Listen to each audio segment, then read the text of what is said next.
ராவணனுடைய 19 விமானங்களும் இலங்கையினுடைய 25 இடங்கள்ல மறைந்திருப்பதாகவும் அதனை விமான போக்குவரத்தினுடைய ஆராய்ச்சியாளர்களோடு இணைந்து இந்திய ஆராய்ச்சியாளர்களும் சேர்ந்து தேடித்தர போவதாகவும் அந்த விமானங்கள் தொடர்பான ஆராய்ச்சிகள் இடம்பெற போவதாகவும் சமூக வலைதளங்கள்ல பரவலான ஒரு செய்தி அப்படியே ஊடுருவி போய்கிட்டே இருந்தது.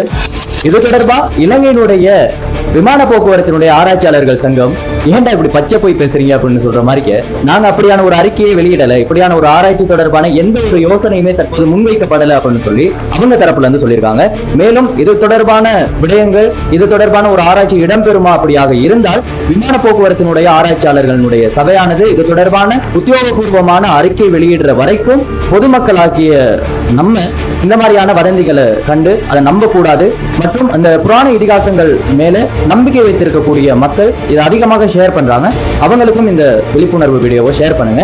இப்படியான ஆராய்ச்சிகள் இடம்பெறுவதாக சொல்லி பல விடயங்களுக்காக, பல நோக்கங்கள், உள்நோக்கங்களுக்காக இந்த மாதிரியான விடயங்கள், போலியான தகவல்கள் பரப்பப்படலாம். எனவே இந்த மாதிரியான செய்திகளை நம்ம ஷேர் பண்றது, இந்த மாதிரியான விஷயங்களை நம்ம தவிர்த்துக்கணும். எனவே இந்த வீடியோவை நீங்க ஷேர் பண்ணுங்க, நிறைய மக்களுக்கு உதவியாக இருக்கும்.